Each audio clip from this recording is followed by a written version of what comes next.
बचपन से ना, मतलब एक बात हमारे दिमाग में बहुत गहरे तक बिठा दी जाती है कि अगर जिंदगी में सफल होना है, पैसे कमाने हैं, तो उसका बस एक ही रास्ता है, और वो है कड़ी मेहनत। बिल्कुल। ज्यादा पैसे मतलब ज्यादा घंटे काम करना। हाँ, स्कूल से लेकर दफ्तर तक हर जगह इसी विचार को सफलता की इकलौती कुंजी माना जाता है। लेकिन अगर ये बात पूरी तरह सच होती, तो चिलचिलाती धूप में 12 घंटे ईंटें उठाने वाला मजदूर समाज का सबसे अमीर इंसान होता, है ना? ये एक बहुत ही स्पष्ट विरोधाभास है, और मजे की बात यह है कि इसे अक्सर नजरअंदाज कर दिया जाता है। मतलब समाज की पूरी आर्थिक व्यवस्था इसी विचार पर टिकी है कि समय के बदले पैसा मिलता है। सही कहा। लेकिन जब आमदनी सिर्फ और सिर्फ काम में लगाए गए समय से जुड़ी होती है, तो इंसान एक, जिसे हम कह सकते हैं, रेखीय खेल या लीनियर गेम का हिस्सा बन जाता है। और इस रेखीय गेम की सबसे बड़ी खामी क्या है? दिन में सिर्फ 24 घंटे ही होते हैं। उफ, वही 24 घंटे। मतलब कोई इंसान कितनी भी मेहनत कर ले, वो इन 24 घंटों की सीमा को तो नहीं लांघ सकता। बिल्कुल नहीं। वो 24 घंटे ना एक अदृश्य पिंजरे की तरह है। कोई कितना भी तेज क्यों न दौड़े, उस पिंजरे को नहीं तोड़ सकता। और इसी अदृश्य पिंजरे की सलाखों को समझने और सबसे जरूरी बात, उन्हें तोड़ने के तरीकों पर आज की इस गहन चर्चा में हम विचार करने वाले हैं। और इसके लिए हमारे पास आज बहुत ही दिलचस्प स्रोत हैं। हाँ, आज हमारे पास the financial freedom blueprint, mastering the 6 laws of leverage के कुछ अंश हैं, और साथ ही एक वीडियो स्टडी भी है जिसका नाम है 6 लॉज ऑफ वेल्थ लेवरेज। बिल्कुल। और इन दोनों स्रोतों का जो मूल मिशन है वो बहुत ही स्पष्ट है। वो ये समझना है कि कैसे एक वर्कर या मजदूर की मानसिकता से बाहर निकला जाए और एक सिस्टम डिजाइनर बना जाए। एकदम सही। वर्कर से सिस्टम डिजाइनर बनने का ये बदलाव ना काम की पूरी परिभाषा को ही पलट कर रख देता है। एक वर्कर हमेशा ये सोचता है कि मैं इस काम को कैसे पूरा करूं, खुद को केंद्र में रखकर। हाँ, जबकि एक सिस्टम डिजाइनर का नजरिया ये होता है कि मैं एक ऐसी व्यवस्था या सिस्टम कैसे बनाऊं जो इस काम को खुद ब खुद पूरा कर दे, तब भी जब मैं सो रहा हूं। अरे वाह, मैं काम कैसे करूं से लेके सिस्टम काम कैसे करे तक का सफर। ये सुनने में तो बहुत ही आकर्षक लगता है, लेकिन मतलब इसे जमीन पर उतारने के लिए पहला कदम क्या होना चाहिए? स्रोत सबसे पहले एसेट्स यानी संपत्ति बनाने पर जोर देते हैं। हाँ, जो कि इस पूरी थ्योरी का पहला नियम है। इसका सीधा सा मतलब है पैसे के लिए समय बेचना बंद करना। क्योंकि अगर देखा जाए तो यदि कल कोई इंसान काम पर जाना बंद कर दे और उसकी आमदनी वहीं के वहीं रुक जाए, तो इसका अर्थ है कि वो पैसे नहीं कमा रहा है, बल्कि वो अपनी जिंदगी के अनमोल घंटे बेच रहा है। बिल्कुल, वो अपनी जिंदगी बेच रहा है। और ये एक ऐसी कड़वी सच्चाई है जिसे स्वीकार करना बहुत मुश्किल होता है, क्योंकि समाज में एक नौकरी या किसी प्रोफेशन में बिताए गए सालों को ही जीवन की सबसे बड़ी उपलब्धि मान लिया जाता है। स्रोत में इसे बहुत ही यथार्थवादी ढंग से समझाने के लिए 2 दोस्तों की कहानी का जिक्र किया गया है। अच्छा, वो कहानी। हाँ, मुझे वो हिस्सा बहुत दिलचस्प लगा था। है ना? कल्पना की जा सकती है कि 2 दोस्त हैं जो एक ही कंपनी में काम करते हैं और एक ही जैसी सैलरी पाते हैं। पहला दोस्त अपनी पूरी ऊर्जा, अपना 100% सिर्फ उस नौकरी में लगा देता है। उसकी जिंदगी एक तय चक्र में फंस जाती है। वही महीने भर काम करना, सैलरी लेना, बिल भरना और अगले महीने फिर से वही चक्र दोहराना। बिल्कुल वही। इसे अगर किसी तस्वीर में ढालना हो तो मेरे दिमाग में जो छवि बनती है वो बिल्कुल एक ट्रेडमिल पर दौड़ने जैसी है। ट्रेडमिल, बहुत ही सटीक एनालॉजी है। हाँ, मतलब पसीना बहुत बह रहा है, इंसान थक कर चूर भी हो रहा है, उससे लग रहा है कि वो बहुत काम कर रहा है। लेकिन अगर वो अपने पैर रोक ले तो वो वहीं का वहीं खड़ा है, कोई वास्तविक प्रगति नहीं हुई है। मशीन बंद तो दौड़ना बंद। एकदम सही। अब सवाल यह है कि वो दूसरा दोस्त क्या अलग कर रहा है। वो भी उसी ट्रेडमिल पर है, लेकिन वो अपनी सैलरी और समय का एक छोटा सा हिस्सा निकालकर एक अलग सिस्टम बनाने में लगा रहा है। मतलब वो सिर्फ नौकरी नहीं कर रहा। नहीं, हो सकता है कि वो एक छोटा सा ऑनलाइन बिजनेस शुरू कर रहा हो, या कोई ऐसा डिजिटल उत्पाद बना रहा हो जो उसे भविष्य में आय दे। शुरुआत में उसकी मेहनत पहले दोस्त से कहीं ज्यादा लगती है। जाहिर है, क्योंकि वो नौकरी के साथ साथ कुछ नया भी बना रहा है, उसे ज्यादा थकान हो रही होगी। बिल्कुल। लेकिन 5 साल बाद का परिदृश्य पूरी तरह बदल जाता है। 5 साल बाद पहला दोस्त आज भी उसी ट्रेडमिल पर दौड़ रहा है, बस उसकी सैलरी थोड़ी सी बढ़ रही है, पर दौड़ना अभी भी जारी है। हाँ, जबकि दूसरे दोस्त के पास अब आय के कई ऐसे स्रोत हैं जो उसके शारीरिक रूप से मौजूद ना होने पर भी काम कर रहे हैं। उसके पास अब चुनाव करने की आजादी है। तो मतलब ट्रेडमिल के बजाय दूसरा दोस्त असल में एक सीढ़ी बना रहा था, एक स्टेयरकेस। सीढ़ी हाँ, ये भी बहुत अच्छी तुलना है। सीढ़ी बनाने में शुरुआत में बहुत मेहनत लगती है, लेकिन एक बार सीढ़ी का एक स्टेप बन गया तो इंसान उस पे खड़ा हो सकता है। वो वापस नीचे नहीं गिरता, भले ही वो कुछ देर के लिए रुक जाए। बिल्कुल, वो जमीन पर नहीं गिरता। लेकिन यहाँ मेरे मन में एक बहुत व्यावहारिक सवाल आ रहा है जो किसी के भी मन में उठ सकता है। बताइए। देखिए, हर महीने एक तय तारीख पर बैंक खाते में जो सैलरी आती है वो एक बहुत बड़ी मानसिक शांति देती है। बिल्कुल। क्या इस शांति को दांव पर लगाकर एक नया सिस्टम बनाने का अनिश्चित जोखिम लेना समझदारी है? किसी भी आम इंसान के लिए तो निश्चितता ज्यादा जरूरी होगी ना। ये डर बहुत स्वाभाविक है और सच कहूं तो यही डर ज्यादातर लोगों को उस ट्रेडमिल से उतरने नहीं देता। लेकिन जिस निश्चितता या सुरक्षा की बात की जा रही है वो आज के इस तेजी से बदलते दौर में एक बहुत बड़ा भ्रम है। भ्रम कैसे? क्योंकि एक सैलरी असल में आय का केवल एक स्रोत है।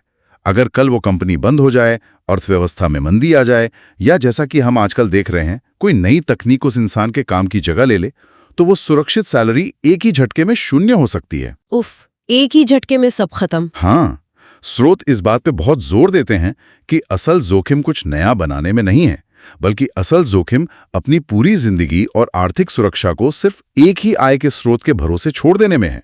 जब आय के कई स्रोत होते हैं जो सीधे तौर पर रोजमर्रा की भागदौड़ पर निर्भर नहीं होते, तब जाकर जीवन में असली सुरक्षा मिलती है। ठीक है, तो अगर कोई व्यक्ति ये तय कर ले कि उसे सिर्फ अपना समय बेचकर पैसे नहीं कमाने हैं, तो फिर सवाल आता है कि आमदनी कैसे बढ़ाई जाए। यहीं पर वो दिलचस्प अवधारणा सामने आती है जिसे मल्टीप्लायर्स कहा गया है। बिल्कुल। नियम नंबर 2 और 3 ये वो हिस्सा है जहां काम की दिशा पूरी तरह बदल जाती है। इन स्रोतों के अनुसार लेवरेज का एक बहुत बड़ा हथियार है पैसे का लेवरेज। पैसे का लेवरेज यानी पैसे का लाभ उठाना। हाँ, पैसे को देखने का नजरिया बदलना इस पूरी प्रक्रिया का एक बहुत अहम हिस्सा है। आमतौर पर लोग पैसे को एक साधन मानते हैं जिससे चीजें खरीदी जा सकती हैं, या फिर उसे बैंक के किसी बचत खाते में सुरक्षित रख दिया जाता है, जो कि ज्यादातर लोग करते ही हैं। लेकिन अगर एक सिस्टम डिजाइनर की नजर से देखा जाए तो हर एक रुपया एक कर्मचारी है। ये वाली बात ना मुझे बहुत रचनात्मक लगी। रुपयों को छोटे छोटे जासूसों या रिक्रूटर्स की तरह देखना। रिक्रूटर्स? हाँ, बिल्कुल। मतलब ये ऐसे रिक्रूटर्स हैं जो कभी सोते नहीं हैं, जिन्हें कोई संडे नहीं चाहिए, कोई छुट्टी नहीं चाहिए।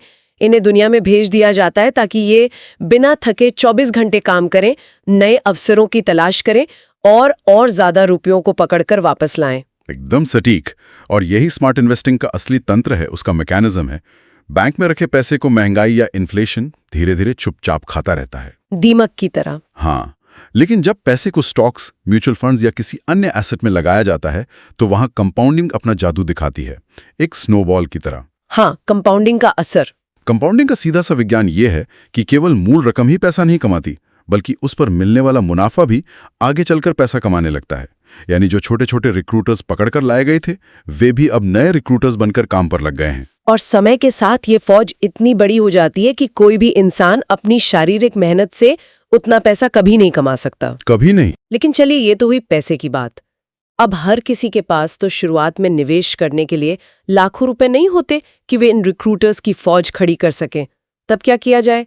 यहाँ स्रोत एक और गहराई में जाते हैं और तीसरे नियम की बात करते हैं, स्केलेबल स्किल। स्केलेबल स्किल यानी ऐसी क्षमता जिसे बिना इंसान के थके बढ़ाया जा सके।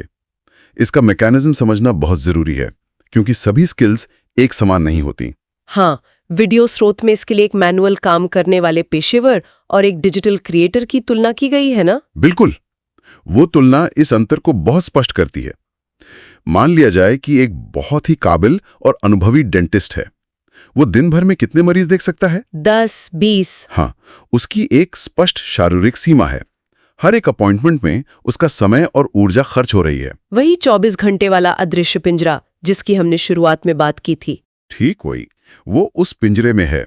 लेकिन जब वही डेंटिस्ट अपने ज्ञान को लेता है और मान लीजिए दांतों की देखभाल पर एक विस्तृत ऑनलाइन कोर्स बना देता है या कोई ऐसा डिजिटल उत्पाद तैयार करता है जो लोगों की मदद करे, तो क्या होता है? इस उत्पाद को बनाने में उसे समय और ऊर्जा एक ही बार लगानी पड़ी, लेकिन अब वो उसे एक साथ हजारों या लाखों लोगों को बेच सकता है।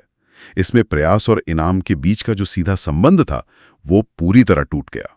मतलब एफर्ट और रिवॉर्ड अलग अलग हो गए। हाँ, 1 घंटे का काम अब हजारों घंटे का फल दे सकता है। इसे ही स्किल का स्केलेबल होना कहते हैं। लेकिन यहाँ भी मेरे दिमाग में एक शंका उठती है। कैसी शंका? अगर हर कोई अपना ज्ञान ऑनलाइन कोर्स या किसी डिजिटल उत्पाद के जरिए बेचने लगे तो उसे खरीदेगा कौन? मतलब क्या वाकई दुनिया के हर प्रोफेशन की स्किल को इस तरह स्केल किया जा सकता है? ये सुनने में थोड़ा सा अव्यावहारिक या कहें तो इम्प्रैक्टिकल लग सकता है किसी को भी। ये एक बहुत ही तार्किक सवाल है, लेकिन स्केलेबल स्किल का मतलब सिर्फ ऑनलाइन कोर्स बेचना नहीं होता। तो और क्या हो सकता है? इसका असली मतलब है अपने ज्ञान को एक ऐसे सिस्टम या समाधान में बदलना जो बार बार इस्तेमाल हो सके। उदाहरण के लिए, एक अकाउंटेंट सिर्फ रोजाना क्लाइंट्स की फाइलें देखने के बजाय एक ऐसा सॉफ्टवेयर टूल या एक्सेल टेम्पलेट डिजाइन कर सकता है जो छोटे व्यापारियों का टैक्स कैलकुलेशन आसान कर दे। हाँ, ये तो बहुत उपयोगी हो सकता है। या फिर एक शेफ अपनी सबसे बेहतरीन रेसिपीज का एक सब्सक्रिप्शन आधारित न्यूज़लेटर शुरू कर सकता है। जब तक बाजार में कोई समस्या है और कोई व्यक्ति उस समस्या का एक स्केलेबल समाधान निकाल सकता है, तो उसकी हमेशा मांग रहेगी। तो इसका मतलब है कि समस्या को सुलझाने के तरीके को अपने आप से अलग करना होगा। पर जब कौशल और पैसा दोनों मल्टीप्लायर बन जाते हैं, तब भी एक अकेले इंसान के काम करने की और चीजों को मैनेज करने की एक सीमा तो होती ही है। बिल्कुल होती है। विचार चाहे कितना भी बड़ा हो, उसे संभालने के लिए इंसान के पास केवल 2 ही हाथ हैं। और इसीलिए इन स्रोतों में तकनीक और ऑटोमेशन को, जो कि चौथा नियम है, एक बहुत महत्वपूर्ण हिस्से के रूप में प्रस्तुत किया गया है। हाँ, टेक्नोलॉजी और ऑटोमेशन। आज के दौर में अगर इंटरनेट का इस्तेमाल करके छोटे से विचार को लाखों तक नहीं पहुंचाया जा रहा है, और अगर कोई अपने काम में तकनीक का इस्तेमाल नहीं कर रहा है, तो वो खुद अपने ही व्यवसाय का सबसे बड़ा बॉटलनेक बन जाता है। बॉटलनेक यानी बोतल की गर्दन। ये बहुत ही सटीक छवि है ना? हाँ, क्योंकि बोतल चाहे कितनी भी बड़ी क्यों ना हो, पानी सिर्फ उसी रफ्तार से बाहर आएगा जितनी चौड़ी उसकी गर्दन होगी। बिल्कुल। अगर सारा काम एक ही इंसान के हाथों से होकर गुजरना है, हर ईमेल का जवाब उसे ही देना है, हर बिल उसे ही बनाना है, तो व्यवसाय कभी भी उस व्यक्ति की शारीरिक क्षमता से बड़ा नहीं हो सकता। और ऑटोमेशन का मतलब है इस बॉटलनेक को पूरी तरह से हटा देना। वो कैसे? और कल्पना की जा सकती है कि दुनिया के एक कोने में कोई व्यक्ति सो रहा है, लेकिन उसके बनाए गए सिस्टम पर रात के 3 बजे भी ग्राहक आ रहे हैं। तकनीक के जरिए उनका ऑर्डर प्रोसेस हो रहा है, पेमेंट सुरक्षित तरीके से खाते में जा रहा है, और उन्हें उत्पाद की डिलीवरी भी हो रही है। और इसके लिए किसी इंसान को जागने की जरूरत नहीं है। बिल्कुल नहीं। तकनीक कभी बीमार नहीं पड़ती, कभी थकती नहीं है, और ये 24 घंटे बिना कोई शिकायत किए नियमों का पालन करती है। और जो काम तकनीक नहीं कर सकती, वहां काम आता है 5वां नियम, पीपल लेवरेज, यानी दूसरों के प्रयासों का लाभ उठाना। हाँ, लोगों का लाभ उठाना। ये वो जगह है जहां एक आम मानसिकता और एक सिस्टम डिजाइनर की मानसिकता में सबसे बड़ा टकराव देखने को मिलता है। कैसे? वो सोच होती है ना, पैसे बचाने के लिए मैं सब कुछ खुद करूंगा। स्रोत इस सोच को एक बहुत ही दिलचस्प नाम देते हैं, वेल्थ लीक, यानी दौलत का रिसाव। ये वेल्थ लीक शब्द स्थिति को बिल्कुल सही तरीके से बयान करता है। जब कोई व्यक्ति हर छोटा मोटा काम खुद करने की कोशिश करता है, तो वो असल में अपने उस कीमती समय को गंवा रहा होता है, जिसे वो नए सिस्टम बनाने या रणनीति तैयार करने में लगा सकता था। सही बात है। दुनिया की बड़ी कंपनियों के संस्थापकों को देखा जाए, जैसे जेफ बेजोस या एलन मस्क, उनका काम हर रोज के ऑपरेशंस देखना नहीं होता। वे बैठकर पार्सल पैक नहीं करते। हाँ, वे डिब्बे थोड़ी ना चिपका रहे हैं। बिल्कुल। उनका मुख्य काम होता है सोचना, रणनीति बनाना और इस सिस्टम को चलाने के लिए सही लोगों को काम पर रखना।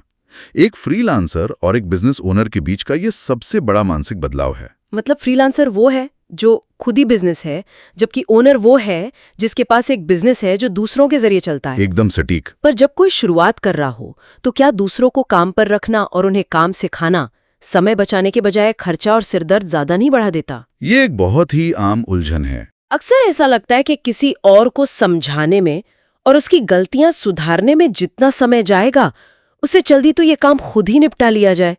ये एक ऐसी रुकावट है जहां बहुत से लोग हार मान लेते हैं। ये एक ऐसा अनुभव है जिसे हर कोई गुजरता है, और व्यापार की दुनिया में इसे अक्सर निराशा की घाटी या वैली ऑफ डिस्पेयर कहा जाता है। निराशा की घाटी? हाँ, जब कोई व्यक्ति पहली बार काम बांटना शुरू करता है या नया ऑटोमेशन सेट करता है, तो बहुत ऊर्जा लगती है, गलतियां भी होती हैं और पैसा भी खर्च होता है। उस वक्त ऐसा लगना स्वाभाविक है कि खर्चे बढ़ रहे हैं और काम धीमा हो गया है। तो फिर फायदा क्या हुआ? फायदा यह है कि ये एक दीर्घकालिक निवेश है, लॉन्ग टर्म इन्वेस्टमेंट।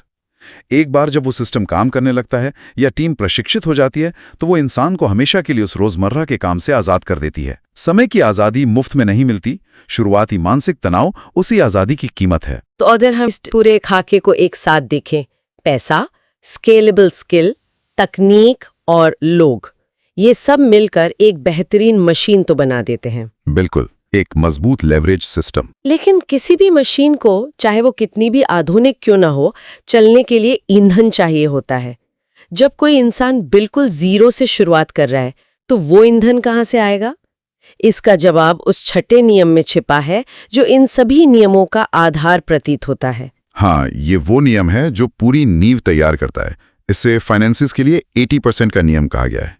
80% का नियम। स्रोत इसे समझाने के लिए एक जापानी अवधारणा का सहारा लेते हैं, हारा हाचीबू। हारा हाचीबू? इसका संबंध तो जापानी खानपान से है ना? हाँ बिल्कुल। इसका मतलब होता है कि अपने पेट को सिर्फ 80% तक ही भरना चाहिए।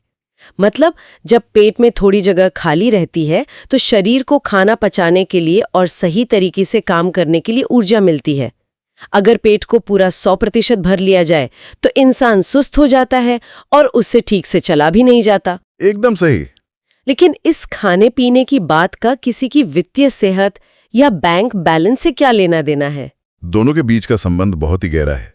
जिस तरह 100% भरा हुआ पेट इंसान को सुस्त कर देता है, उसी तरह अपनी 100% आमदनी को खर्च कर देने की आदत किसी भी व्यक्ति के जीवन को बहुत नाजुक या फ्रेजाइल बना देती है। नाजुक बना देती है। हाँ, अगर किसी की आमदनी 1 लाख रुपए है और उसकी जीवन शैली के खर्चे भी 1 लाख रुपए हैं, तो उसके पास कोई आर्थिक सुरक्षा नहीं है। समझ गई। जीवन के नाजुक होने का मतलब है कि अगर कोई अनहोनी हो जाए, जैसे अचानक नौकरी चली जाए, कोई मेडिकल इमरजेंसी आ जाए या बिजनेस में नुकसान हो जाए, तो वो इंसान पूरी तरह से टूट जाएगा। बिल्कुल, क्योंकि उसके पास बचाव का कोई रास्ता नहीं है। क्योंकि उसके पास कोई शॉक एब्जॉर्बर नहीं है।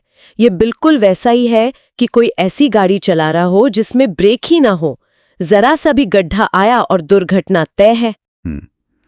ये ब्रेक वाली एनालॉजी बिल्कुल सही है और इसीलिए ये नियम कहता है कि अपनी आमदनी के 80% हिस्से पर जीने की आदत डालनी चाहिए। असली आर्थिक आजादी इस बात से तय नहीं होती कि आमदनी कितनी बड़ी है, बल्कि इस बात से तय होती है कि कमाने और खर्च करने के बीच का अंतर यानी गैप कितना बड़ा है। तो वो जो 20% बचता है, वही वो ईंधन है जो इन सभी लेवरेज सिस्टम्स को ऊर्जा देगा। बिल्कुल। यानी उसी 20% मार्जिन से इंसान नए एसेट्स बनाएगा, उसी से अपने छोटे रिक्रूटर्स वाली पैसों की फौज खड़ी करेगा, उसी से नई तकनीक खरीदेगा और उसी से दूसरों को काम पर रखेगा। और उससे भी बड़ी बात, वो 20% का मार्जिन जीवन में गलतियां करने की आजादी देता है। मार्जिन फॉर एरर, ये बहुत जरूरी है। हाँ, जब किसी के पास एक वित्तीय बफर होता है तो वो तनाव में आकर घबराहट भरे फैसले नहीं लेता। बिल्कुल। वो नप्पे-तुले जोखिम या कैलकुलेटेड रिस्क ले सकता है। जब बाजार में उथल-पुथल होती है तब भी वो स्थिर रहता है। दौलत अचानक से होने वाली कोई दुर्घटना नहीं है, बल्कि ये एक सोच समझकर तैयार किया गया परिणाम है, एक डिजाइन किया गया आउटकम। और इस डिजाइन की शुरुआत इसी 20% के मार्जिन से होती है। तो इस पूरी चर्चा के धागों को अगर एक साथ पिरोया जाए तो ये स्पष्ट हो जाता है कि ये सिर्फ कुछ अतिरिक्त पैसे कमाने की तकनीक नहीं है। नहीं, बिल्कुल नहीं। ये सोचने के तरीके को पूरी तरह से पलट देने की यात्रा है। एक वर्कर से सिस्टम डिजाइनर बनने की यात्रा। समय को बेचना बंद करके एसेट्स बनाना, पैसे को एक कर्मचारी की तरह काम पर लगाना, अपनी स्किल्स को ऐसा रूप देना जो शारीरिक सीमाओं से परे जा सके, और फिर तकनीक और लोगों का इस्तेमाल करके उस सिस्टम को इतना बड़ा बनाना जो इंसान के बिना भी चल सके। और ये सब कुछ उस 80% के नियम से मिली ऊर्जा के दम पर होता है। लेकिन ये याद रखना जरूरी है कि ये यात्रा किसी के लिए भी आसान नहीं होने वाली है। हाँ, बदलाव कभी आसान नहीं होता। इसमें बहुत असुविधा होगी, पुरानी आदतों को छोड़ना होगा और अनिश्चितता का सामना भी करना होगा, धैर्य रखना होगा। लेकिन जब भी यह सुविधा महसूस हो तो ये समझना चाहिए कि ये इस बात का संकेत है कि वो लीनियर गेम अब पीछे छूट रहा है। सही कहा। ये इस बात का प्रमाण है कि इंसान अब उस 24 घंटे वाले अदृश्य पिंजरे की सलाखों पर चोट कर रहा है। सिस्टम बनाने का सबसे अच्छा समय सालों पहले था, लेकिन दूसरा सबसे अच्छा समय आज है, अभी है। और ये चोट करना जरूरी है, क्योंकि आज जो समय और ऊर्जा नई चीजें बनाने में लगाई जाएगी, वही भविष्य की आजादी का सिस्टम तैयार करेगी।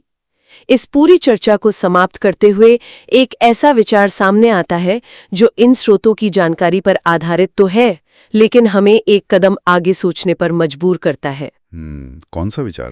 एक ऐसे भविष्य की कल्पना की जा सकती है जहां तकनीक इतनी उन्नत हो जाए कि आज के ज्यादातर मैनुअल और तकनीकी काम पूरी तरह से ऑटोमेट हो जाएं। अगर मशीनें खुद ही सॉफ्टवेयर की कोडिंग करने लगें और रोबोट्स सारा शारीरिक और प्रशासनिक काम संभाल लें, तो इंसानी दिमाग के पास ऐसी कौन सी स्केलेबल स्किल बचेगी जो किसी नए सिस्टम की नींव बन सके? ये तो बहुत ही गहरा सवाल है। क्या समाज उस तेजी से बदलते भविष्य के लिए खुद को तैयार कर रहा है? ये एक ऐसा सवाल है जो उस 24 घंटे की अदृश्य छत और पिंजरे को देखने का नजरिया पूरी तरह से बदल सकता है। और शायद यही वो सवाल है जिसके साथ आज के इस अध्ययन को विराम देना सबसे उचित होगा।